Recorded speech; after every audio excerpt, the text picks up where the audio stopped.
This hobby is what I'll call it. This hobby is really something that kind of takes over your entire life. And in order to actually do it well, you have to have the right support system to do that, right? To be able to put up with somebody that has the lifestyle that I do, I give her props every single day. I trust him 100%, but at that point I was done. I was hurt. I know how much work he puts in, and I didn't want to jeopardize what he was striving for and say anything that day. But I for damn sure let him know what I felt like afterwards. I would punch me in the face, right? I mean, no matter what, at that point in time during that process, I would have knocked me square out for what I was doing at that point in time.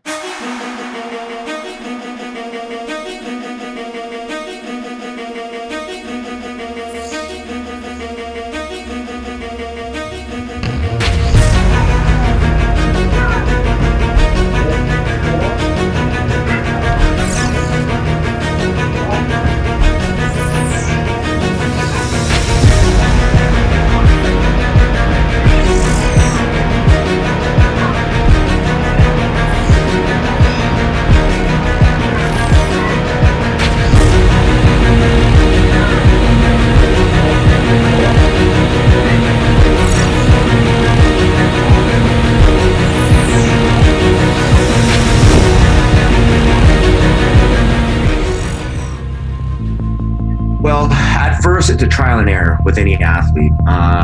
With Nick, we tried to see where his breaking point was, and that was when we were doing powerlifting. So we logged everything. We logged weights, we logged reps, we logged sets, we logged everything, how he felt in the morning. And we found, going through the first 3 months to see where he started fatiguing. And, it's a trial and error. Every athlete is different. Some athletes start fatiguing after 6 weeks. Some can go as long as 8. Some can go as 12. With him, we just had to do a lot of trial and error and push his body, when he could. And then we had to pull back when we had to. And with Nick, I remember his breaking point when we were together was 6 weeks. And we'd often try to push past 6 weeks.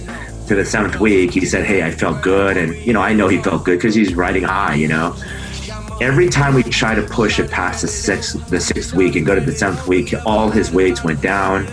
It was a big confidence destroyer. And so, I kind of put it on myself because I should have been more staunch and said, "Hey, we're going to stop at 6 weeks no matter what," And, but he's the athlete, and of course I want to push, he wants to push, both of us want to push, just, let's just go for it, 7 weeks. And it just never worked out. So the process of finding an athlete's, adaptation to training and the diet, there's really no hard, fast rule to an athlete. It's not a one size fit all. You have to look at their sleep. You have to look at their diet. You have to look at how they're training. If they're doing anything else outside of training, like if they have a manual labor type of job, or if they're off the sitting job, or they have kids, all these things kind of take into consideration. When I coach nowadays, I have more of a week by week transition. So I see how the athlete feels for that week or that day. And so we can make training adjustments. So sometimes, an athlete doesn't get enough sleep. Let's say you got sleep, you only got 4 or 5 hours of sleep last night. Well, we have to adjust that training, because to go for that weight, whatever prescribed number it is, you often find the athlete will miss it, or they'll, they might get injured because they weren't able to handle the weights. A lot of things have to go into training, and obviously it's a lot harder when you're trying to find an athlete's levels, day by day. But I believe that is kind of the optimal. But it's not optimal for business, because it's impossible to track someone on a day-to-day basis unless you're working just strictly one-on-one with that athlete very closely. Be it 4-5, be it money, get more. One real motherfucker sipping on XO. Rep my hood so much, everybody here know we're dumb. What you think, bro? That what we here for? I'm a soldier. For a lot of us, especially hardcore bodybuilding, it's the motivation to want to be better. It's almost like a little bit of crazy where you're never satisfied with what you have. You're never satisfied, you're never happy. You always want something more, you want something better. And then it's also, you need something to do. Always keeping busy, always having a goal to work towards. So for me, that's something that has caused me to have struggles in the past, is not having any finish line, not having any goal in place. So that's something that helps me stay focused and helps me keep going to have something like that.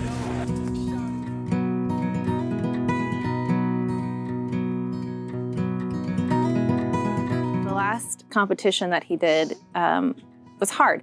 I was a new mom. That was when we had Axel. The hardest part for me was the actual show. And I'll come back to that. But yes, he would get very short-tempered. We've never really had a knockdown, drag-out fight. But he would make comments or have these attitudes that just, being a new mom and trying to adjust to that, on top of this, it was really hard. The breaking point for me was at the show and the situation. He felt it was okay to not want to sleep in the room with his wife and his 6-month-old son because he didn't want to be woken up all the time from him waking up and sleeping in another room. And that alone was like a slap on the face to me. I'm like, I understand that you need your sleep. I understand that you need to be on, 100% tomorrow, but you should have decided that before we had this situation. On top of sleeping in another room, it was in another room with another woman. And it was his friend Merritt. So, I have never felt threatened by Merritt, but at the same time, being a new mom, not having the same body I had before, it was still hard. And yes, looking back, I made comments that from our marriage vows were not okay. So some of it's on me. But I was ready to be done at that point. I had a new baby. My husband wasn't in the room with me. He was going through all of these changes himself, and I was done at that point. We talked about it afterwards. That was probably the lowest point of our relationship. We had our come to Jesus, and I made him cry, which was not my intention. I just wanted him to realize how I felt. But I think we came out stronger for it. I want to bail her home. She's always been able to balance me out and been able to she's very much a warrior in the aspect that she'll hold her tongue a lot of the time and let me keep going through the process. And then when the time is right, she'll bring it to my attention.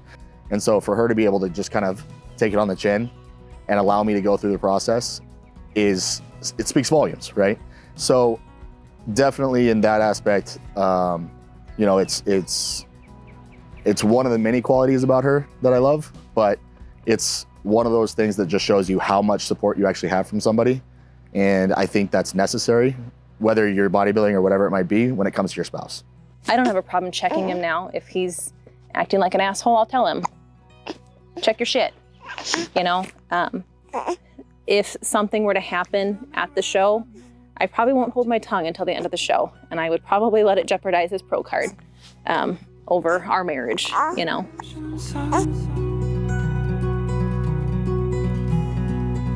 take it with me whenever I go. Will be like your smile on my soul. Should I stay with you? I know. Should I stay for more? Typically what I was doing before was I was putting a fist and trying to pull it out. Whereas if I grab my rib cage with my thumb, I can actually pull forward and bring that lat out. So it's a lot easier for me to have an anchor point to pull through rather than trying to push just with my hand. So, bro science, if anything.